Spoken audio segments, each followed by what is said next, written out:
Pak Jokowi ini adalah presiden yang paling banyak dibincangkan. Mohon maaf ya, sisi negatifnya justru gitu. Sekarang setelah tidak berkuasa gitu.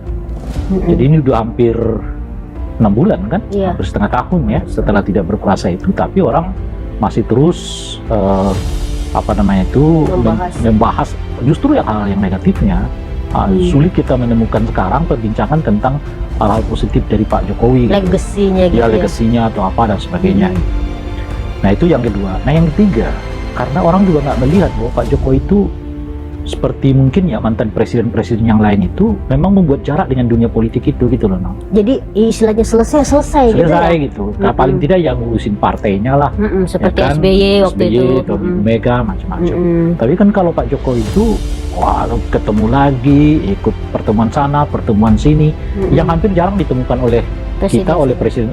Dilakukan oleh mantan-mantan presiden yang sebelumnya gitu.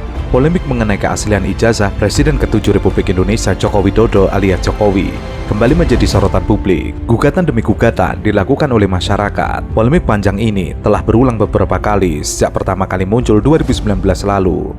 Saat itu, isu mengenai keaslian ijazah Jokowi pertama kali beredar luas di media sosial dan mengundang perdebatan publik. Polisi pun melakukan penangkapan terhadap penyebar hoa, yaitu Umar Khalid Harahap yang menyebar narasi bahwa Jokowi menggunakan ijazah SMA palsu saat mendaftarkan diri sebagai calon presiden. Polisi menetapkan Umar sebagai tersangka atas penyebaran informasi hoaks yang meresahkan.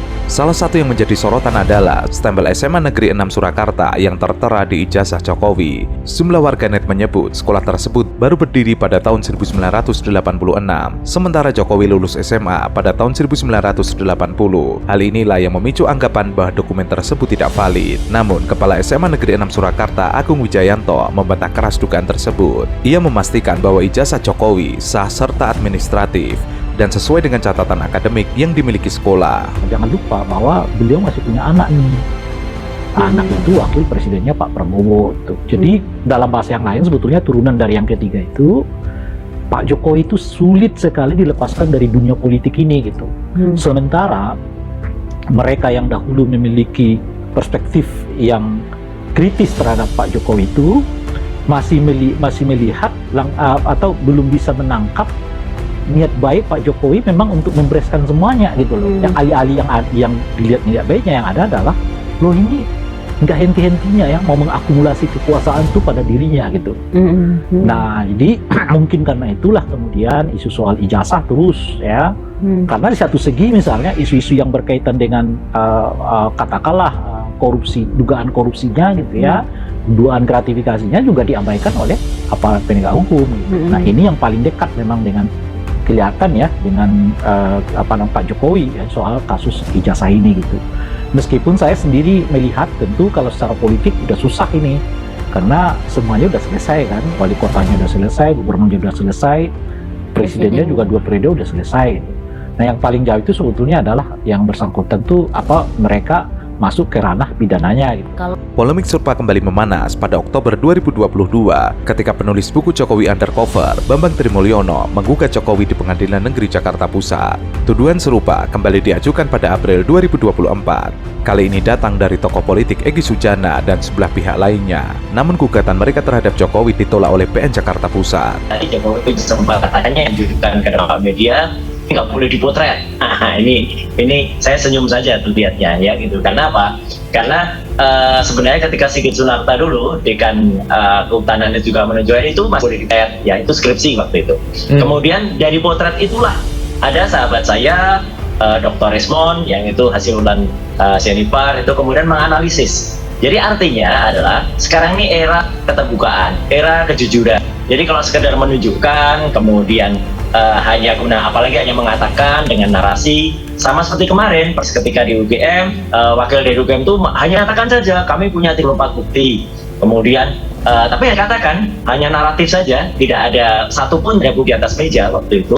Setelah kemudian kita tanya, kita desak awalnya berlindung di balik Undang-Undang Keterbukaan Informasi nomor 17 ya gitu, maksudnya pasal 17 ya, pasal yang dikecualikan. Dan kebetulan saya juga teman di UGM, saya dulu di Komisi 1 itu mengkawal undang-undang ini selama 10 tahun, jadi saya ngerti persis isinya. Nah baru kemudian teman-teman di UGM ngambil itu skripsinya.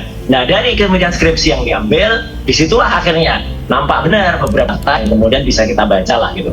Ada lembar pengesahan yang tidak ada tanggalnya, ada kemudian tidak ada tanda tangannya, salah dalam diskan nama pembimbing. Nah, ini hal ini kan kita pertanyaan. Tahun 2025, isu ini kembali mencuat.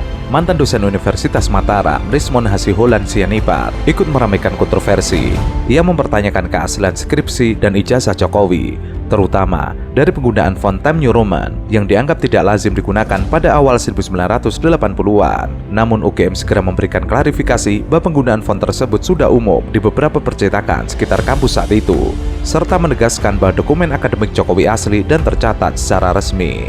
Gitu, jadi sah saja masyarakat tanyakan. Demikian juga dengan ijazah, ketika kemudian dikatakan ini hak, tidak ada hak, ya kita hormati statement mengatakan begitu. Tapi ingat gitu, sebagai pejabat publik siapa saja boleh saja kemudian mempertanyakan, apalagi selaku pengarah di Danantara kan, itu kan juga dengan uang rakyat itu dibangun kan gitu, ini kan ada kewajiban untuk kemudian apalagi yang namanya skripsi, apa yang namanya ijazah, itu kan sebenarnya hak publik gitu untuk mengetahui. Kita contoh saja wapres kita yang sempat belajar di negara Belanda, itu kan bahkan ijazahnya dipasang di sana gitu loh, dengan bangganya beliau pamerkan ijazah. Jadi sebenarnya belajar dan itu saja. Sebelum ini, tahun yang lalu misalnya Firman, misalnya Pak Jokowi itu dengan gayanya Pak Jokowi kan sebenarnya santai aja gitu.